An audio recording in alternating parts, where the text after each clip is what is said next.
बिस्मिल्लाहिर्रहमानिर्रहीम। नाजरीन, मेरा नाम हसन अदील है और आप मेरा चैनल देख रहे हैं। नाजरीन, कुछ मेजर डेवलपमेंट से आज डिस्कस करने के लिए सबसे पहले पाकिस्तान तहरीक इंसाफ में एक नई जान आ गई है, एक नया जज्बा, एक नया वलवला पैदा हो गया जब इलेक्शन कमीशन ने यह ऐलान किया कि बल्ले का निशान बैलेट पेपर पर मौजूद होगा। और इसके बाद पाकिस्तान तहरीक इंसाफ के जो चेयरमैन है इमरान खान साहब, उनकी जानिब से एक इलेक्शन स्ट्रेटजी आ गई, एक अहम पैगाम उन्होंने अपने अवाम को, अपने वोटर्स को, अपनी पार्टी को दे दिया और पूरी इलेक्शन स्ट्रेटजी उन्होंने वाज़ह कर दी। इसकी डिटेल से इस बारे में बात करेंगे। उसके बाद बात होगी कि पाकिस्तान तहरीक इंसाफ और ताकतवर हलकों में जो निगोशिएशंस हैं वो दोबारा शुरू हो गई हैं और बड़े ही हाईएस्ट लेवल पे शुरू हो चुकी हैं।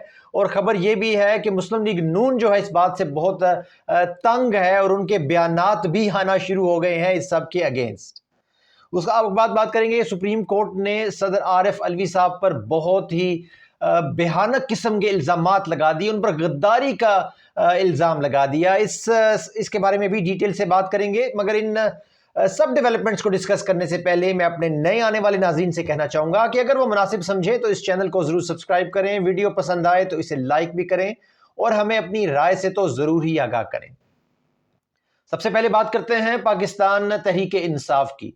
इलेक्शन स्ट्रेटजी सामने आ गई है जैसे ही ये खबर आई कि बल्ले का निशान बैलेट पेपर पर मौजूद होगा और निगरान हुकूमत और इलेक्शन कमीशन की जानिब से ऐसे बयानात आए कि वो पीटीआई को बल्कि तमाम पार्टीज को लेवल प्लेइंग फील्ड देने की पूरी कोशिश करेंगी और इंश्योर करेंगी कि पीटीआई के को विक्टिमाइज ना किया जाए इलेक्शन में। इसके बाद इमरान खान साहब का एक अहम पैगाम वो आया और पीटीआई की एक हाई लेवल मीटिंग हुई। उसके अलावा उसके बाद स्ट्रेटजी को फाइनलाइज कर दिया गया कि पीटीआई सबसे पहली जो इस स्ट्रेटजी का जो जुज़ है, सबसे अहम जुज़ है कि पीटीआई अपने हर हलके में पूरे पाकिस्तान में हर नशिस्त पर अपने कैंडिडेट खड़े करेगी, चाहे हालात जैसे भी हों, जो कुछ भी करना पड़े, हर नशिस्त पर पीटीआई का कैंडिडेट लाजमन मौजूद होगा। दूसरी अहम बात जो उन्होंने डिस्कस की कि प्रेफरेंस जो टिकटों में है वो उन लोगों को दी जाएगी जो इस मुश्किल वक्त में इमरान खान साहब के साथ खड़े रहे हैं, जिन्होंने पार्टी के लिए मारे खाई, जेलें काटी। और जब लोग प्रेस कॉन्फ्रेंसेस कर रहे थे, हाई कोर्ट्स में भागते हुए नजर आ रहे थे, उस टाइम पर जो लोग पीटीआई के साथ खड़े थे और आज भी खड़े हैं, उन्हीं को प्रेफरेंस दी जाएगी टिकट्स में।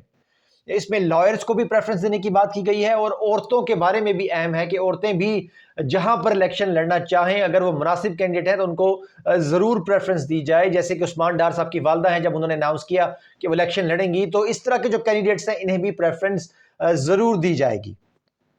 और एक और स्ट्रेटजी का जो अगला अहम हिस्सा है, इमरान खान साहब की जो इंस्ट्रक्शन है कि अब जगह जगह पर कॉर्नर मीटिंग्स की जाएं, जलसे जुलूस किए जाएं और घर घर जाकर पीटीआई के लिए इलेक्शन कैंपेन की जाए। जहां पर ये मुश्किल है कि बाहर निकलना या जलसे करना, वहां पर कॉर्नर मीटिंग्स बेशक कर ले, लाजमन लोगों के घरों में जाएं, एक दूसरे से जो जिनसे आपके तल्लुकात हैं, जो आपके ज़ेर असर लोग हैं, उनके साथ मिलकर इलेक्शन स्ट्रेटजी तय करें और पीटीआई का जो मौक़िफ़ है, पीटीआई को नज़रिया है, वो उनके सामने रखा जाए। खैर, इतनी ज़्यादा ज़रूरत पीटीआई को जोर लगाने की मेरा ख्याल नहीं होगी, क्योंकि सर्वेस के मुताबिक 80 से 90% लोग इमरान खान साहब के साथ, इमरान खान साहब के नज़रिए के साथ और पाकिस्तान तहरीक इंसाफ के साथ खड़े हैं और वोट देना चाहते हैं। वो बस इंतज़ार में थे कि इलेक्शन आए और वो पीटीआई को कामयाब कराएं। सो पीटीआई की ये एक बड़ी डिटेल्ड इलेक्शन स्ट्रेटजी है और इस पर आगे कुछ मुस्बत पेशरफ्त भी है कि लाहौर में अब जैसे 12 नवंबर को कॉर्नर मीटिंग की शादरा में पीटीआई को इजाज़त मिल गई है, इस तरह बाकी जगहों पे आहिस्ता आहिस्ता पीटीआई को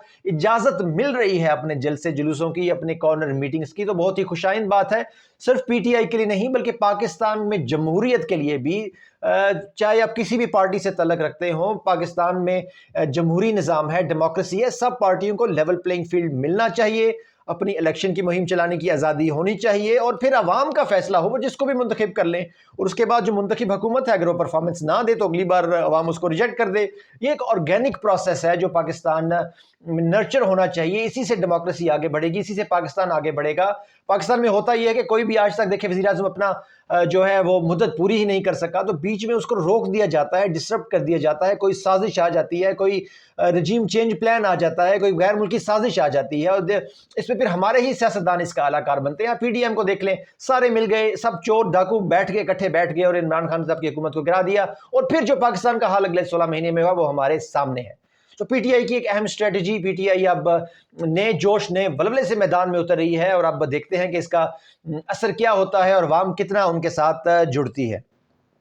इसमें PTI की जो निगोसिएशंस हैं जो टॉप लेवल पे जो स्टेट के साथ जो ताकतवर हलकों से, वो भी दोबारा बहाल हो गई हैं। अब इसका क्या रिजल्ट निकलता है ये इस बारे में कुछ कहा नहीं जा सकता, मगर निगोसिएशन ज़रूर शुरू हो गई हैं। शाह महमूद कुरैशी साहब जो इनकी जेल में तबीयत ख़राब हुई, विम्स हॉस्पिटल आए, उसके बाद उनकी कुछ मीटिंग्स खबरों में आ रही हैं, ये बातें ऐसी सुनने में आ रही हैं कि उनकी निगोसिएशन शुरू हो चुकी हैं बड़े हाईएस्ट लेवल पे।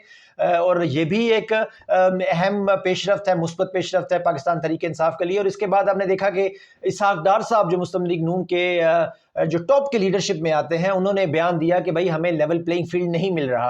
अल्लाह के बंदे, आपको अगर लेवल प्लेइंग फील्ड नहीं मिल रहा तो और किसको मिल रहा है? जो आपके मुजरम हैं, इश्तिहारी हैं, एब्सकॉन्डर लीडर हैं, उनको जेल में जाने से पहले ज़मानत मिल जाती है, उनके बायोमेट्रिक्स उधर एयरपोर्ट पे हो जाते हैं, पूरे की पूरी पाकिस्तान की मशीनरी आपके जलसों को कामयाब करने में लग जाती है, और आपको और क्या चाहिए?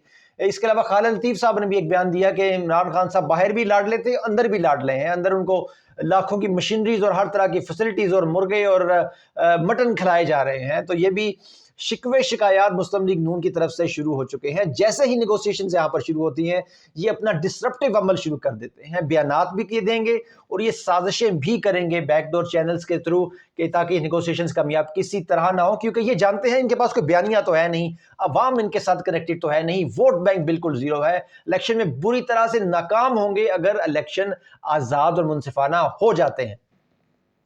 उसके बाद बात करते हैं एक अहम पेशरफ्त जो पाकिस्तान की सुप्रीम कोर्ट में हुई। सुप्रीम कोर्ट ने सदर आरिफ अलवी को जो है पाकिस्तान का बहुत बड़ा मुजरम करार देते हुए उन्होंने कहा कि ये तो गद्दारी के जुमरे में आते हैं इन्होंने जो इकदाम उठाए हैं। और उनका इकदाम क्या था? इस पर सुप्रीम कोर्ट का कहना था कि तहरीक-ए-अदम एतमाद के बाद मुल्क में सियासी बहरान पैदा हुआ।